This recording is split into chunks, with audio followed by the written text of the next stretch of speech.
syukur Allah Subhanahu wa taala pada malam ini dapat kita membaca burdah, yang mana burdah ini adalah hasil susunan daripada seorang yang salih yang bernama Al-Imam Al-Busiri rahimahullah, yang mana Al-Imam Al-Busiri merupakan orang yang sangat-sangat mencintai Nabi SAW. Selepas Al-Imam Al-Busiri berguru dengan Sayyidi Abu Abbas Al-Mursi rahimahullah. Jadi Sayyidi Abu Abbas Al-Mursi punya murid yang ramai. Di antara murid Sayyidi Abu Abbas Al-Mursi adalah murid kepada Sayyidi Abu Hasan Asy-Syadzuli radhiyallahu anhu. Jadi Al-Imam Syadzuli radhiyallahu anhu ada murid yang paling terserlah yang menjadi khalifah selepas dia, iaitu Sayyidi Abu Abbas Al-Mursi rahimahullah, yang makam dia di Iskandariyah di Mesir. Al-Imam Abu Abbas Al-Mursi punya murid yang ramai, semua di kalangan para awliya ila salihin. Dan murid Sayyidi Abu Abbas Al-Mursi yang terselah dua orang. Yang pertama Ibnu Athaillah Sakandari, yang kita baca kitab Hikam itu adalah murid kepada Abu Abbas Al-Mursi. Yang kedua murid yang terselah iaitu Sayyid Imam Al-Busiri rahimahullah. Jadi Imam Busiri ini adalah murid kepada Sayyid Abu Abbas Al-Mursi. Maka kata ulama, dua murid kepada Sayyid Abu Abbas Al-Mursi ini terselah pada dua keadaan. Yang pertama Al-Imam Ibnu Athaillah Sakandari, merupakan seorang ulama Azhar yang hebat, yang besar, yang selalu kita baca biodata dia. Jadi kata guru dia bahawa murid dia Al-Imam Ibnu Athaillah Sakandari, dia mahir dalam bab suluk kepada Allah Subhanahu wa taala. Dan Imam Ibnu Athaillah Sakandari mahir dalam memperkatakan perkara-perkara hakikat. Al-Imam Ibnu Athaillah Sakandari faham, mahir dalam menyusun selok belok untuk suluk kepada Allah Subhanahu wa taala. Maka lahirlah kitab Hikam yang kita baca. Yang kedua terselah kepada murid Abu Abbas Al-Mursi, iaitu Al-Imam Al-Busiri.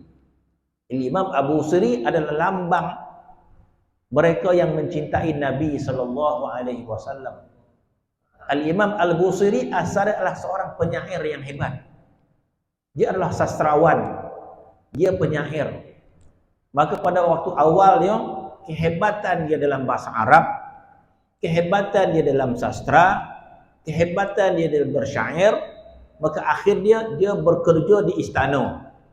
Maka istana ambil dia sebab dia sastrawan. Maka dia mula bekerja di istana, dan asalnya dia memuji raja ketika itu.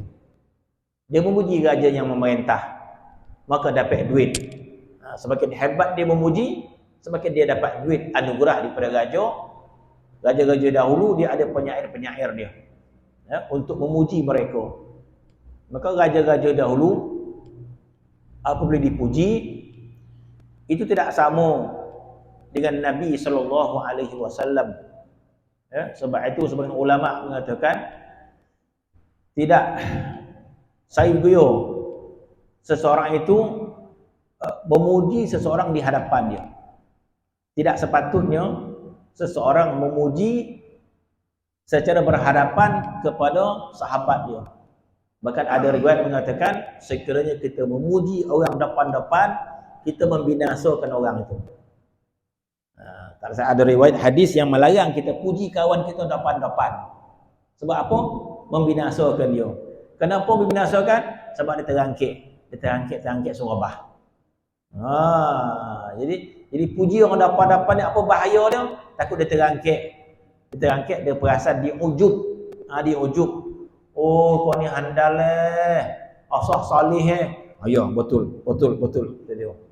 Jadi dia terangkit, maka dia jadi ujub.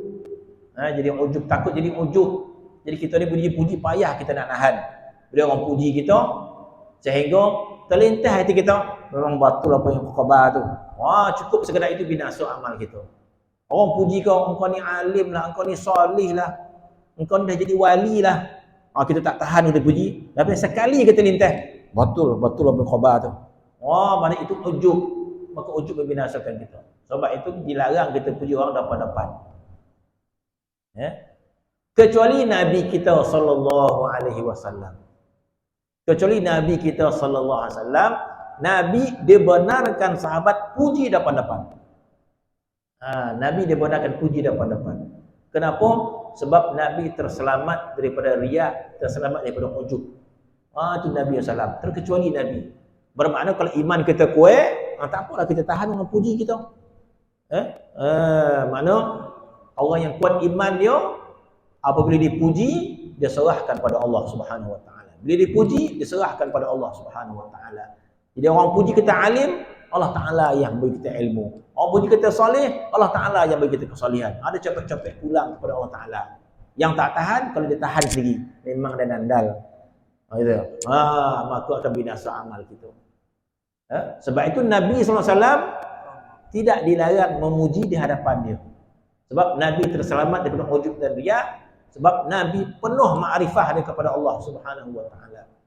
Gembiranya Nabi bila dipuji, itu mendatangkan kegembiraan kepada Allah Subhanahu Wa Taala.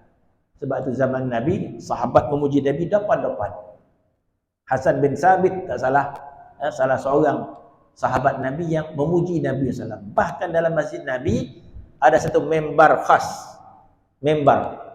Ada membar khas khusus untuk sahabat berdiri dan puji Nabi SAW depan-depan. Jadi Nabi dah kembali ke rahmatullah, tapi kita tetap memuji Nabi SAW. Dan pujian kita itu sampai ke hadapan Nabi SAW. Kita baca marhaban, sebenarnya kita memuji Nabi SAW. Anta syamsun, anta badrun, anta nurun faqadri. Itu kalau orang depan-depan cakap macam tu, terangkit gitu.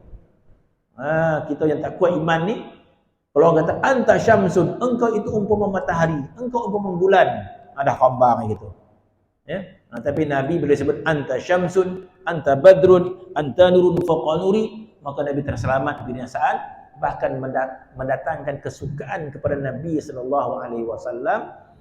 Dan apabila para sahabat menyukakan hati Nabi, maka akan menyukakan Allah Subhanahu wa taala. Itu keadaan dia. Adapun yang lain daripada itu tidak digalakkan kita memuji, hatta raja-raja sekalipun. Bukanlah sampai perkara haram, tak. Tapi satu benda yang kita kata perkara duniawi, raja-raja suka dipuji, bila dipuji dapat duit dan sebagainya, maka itu sekadar duniawi semata-mata. Kecuali orang yang mantap, keadaan dia mungkin dibenarkan kita memuji depan-depan. Jadi Al-Imam Busiri pada asal dia adalah penyair di raja. Dia memuji raja maka dapat duit. Sehingga sampailah satu tahap Al-Imam Abu Siri, hati dia ditarik oleh Allah Subhanahu wa taala. Tidak lagi ingin mendapatkan habuan dunia, mendapat kemuliaan daripada raja, sebab hati dia telah mula mencintai Allah Subhanahu wa taala. Hati dia telah mencintai Rasulullah sallallahu alaihi wasallam apabila dia berguru dengan Sayyid Abdul Abbas Al-Mursi. Bila dia berguru dengan Sayyid Abbas Al-Mursi, maka dia mula meninggalkan istana. Maka duduk dengan Abu Abbas Mursi, maka dia berzikir, maka dia berkhulwah, maka dia beramal, maka dia meninggalkan istana. Maka akhir dia hatinya bertambah rasa cinta kepada Rasulullah sallallahu alaihi wasallam. Jadi seorang penyair yang hebat, seorang ahli sastrawan, bila hati dia mencintai seseorang, maka dia mula bersyair. Kalau orang hebat bersyair, bila dia mencintai seseorang, maka dia mula bersyair. Maka ketika mana dia mencintai Nabi sallallahu alaihi wasallam, maka ditakdirkan Al-Imam Busiri mendapat penyakit lumpuh. Maka tak boleh bangun, tak boleh bergerak, kena stroke agak. Tak boleh bergerak. Apa yang bila Nabi Musa tak boleh terbaring sahaja. Maka yang mampu dilakukan ni adalah melontarkan kata-kata cinta kepada Nabi sallallahu alaihi wasallam. Maka dia pun mengarang burdah ni. Duduk teh katil, dia seorang penyair yang hebat. Maka dia mula rasa rindu dia kepada Nabi bertambah-tambah. Walaupun dia sakit, tapi rasa rindu kepada Nabi itu bertambah. Jadi itulah yang kata tak. Satu masa nanti kita tak boleh nak bergerak. Satu masa nanti kita tak boleh nak berjalan. Satu masa nanti kita tak larat. Jadi mudah-mudahan hati kita ini bertambah rasa cinta kepada Allah Subhanahu Wa Taala. Begitu mudah untuk meluahkan rasa cinta kepada Allah, berzikir ketika itu. Kalau kaki kita tak larat, pinggang kita tak larat, takkan lidah tak larat. Lidah kita boleh bergerak. Jadi kadang-kadang ketika mana satu ketika kita tak boleh nak bergerak, takkan lidah kita tak boleh bergerak. Jadi mudah-mudahan ketika itu amal yang boleh kita lakukan hanya berzikir kepada Allah Subhanahu Wa Taala. Bertambah rasa cinta kita, bertambah rasa kasih kita kepada Allah Subhanahu Wa Taala. Begitulah yang berlaku Imam Busiri. Dia lumpuh, dia telah bergerak, tapi hati dia bertambah rasa cinta kepada Nabi sallallahu alaihi wasallam, maka dia mengungkapkan syair amin tazakuri jiranin bizi salami. Sampai akhir dia bermula dengan amin tazakuri jiranin bizi salami mazaj tadama'an jara min muqlatin bidami. Ayat pertama itu dah menggambarkan kata-kata yang hebat. Kata-kata yang hebat, iaitu dia mengingati Nabi sallallahu alaihi wasallam. Yang mana ketika dia mengingati Nabi itu, maka bergelenangan air mata dia. Ayat yang pertama pun dah Masya Allah, mazajta dam'an jara min muqlatin bidami. Masya Allah, mana kata mengalir air mata dia, mengingati Nabi sallallahu alaihi wasallam. Maka dia mengarang syair tersebut sehingga ditakdirkan satu ketika Al-Imam Busiri bermimpi Nabi sallallahu alaihi wasallam. Masya Allah, orang yang hati dia mencintai, orang yang hatinya merindui, maka Allah Subhanahu Wa Taala berikan kemuliaan, iaitu bertemu dengan Nabi sallallahu alaihi wasallam dalam tidur, dalam mimpi. Kita ni mimpi apa? Mimpi kau jadi rimau, mimpi mandi sungai, taulan dari boyo, apa lagi kita kata, mimpi kau jadi hantu. Sebab hati kita diselubungi takut kepada hantu, maka mimpi hantu. Hati kita diselubungi apa? Maka kita akan hampir kepada sesuatu yang kita banyak ingat. Kita marah kat orang, dalam tu dapat kita lapuk sekali. Hati kita dapat kita lapuk dia malam tidur tadi. Sebab kita marah hadis pagi, petang, siang, malam. Marah batu dia kena marah. Sekali kita mimpi, dapat kita cokikkan leher. Hati dan dapat dan cokik. Bila kau cokik? Malam tadi lah mimpi. Dek kuih ingatan kita marah ke orang sampai masuk dalam mimpi. Jadi kita ini ingatan kita tidak kuat kepada Nabi kita sallallahu alaihi wasallam. Tak kuat ingatan kita. Kalau kuat ingatan kita, maka Allah Subhanahu Wa Taala pertemukan ruh kita dengan orang yang kita cintai. Banyak baca banyak solat azamiyah. Solat azamiyah kita baca apa? Kita sebut apa? Wajma' baini wa bainahu kama jama'ta bainar ruhi wan nafs.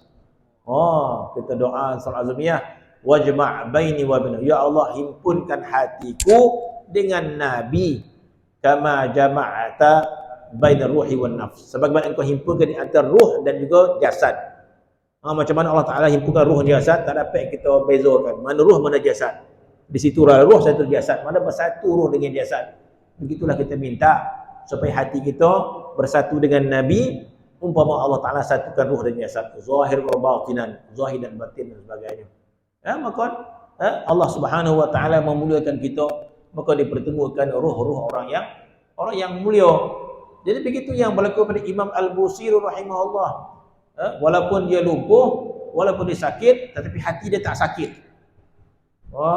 Kita ni sakit, hati pun sakit sama. Dua-dua sakit. Dah lah sakit, hati pun meradang sama kan. Kita baru rasa apalah ni sakit jadi hati kita, badan kita sakit, hati kita pun rosak sama. Wa iyyazubillah min zalik. Mudah-mudahan satu masa tubuh badan kita sakit, hati kita tidak sakit. Hati kita bersama dengan Allah Subhanahu Wa Taala. Hati kita bertambah cinta kepada Rasulullah sallallahu alaihi wasallam.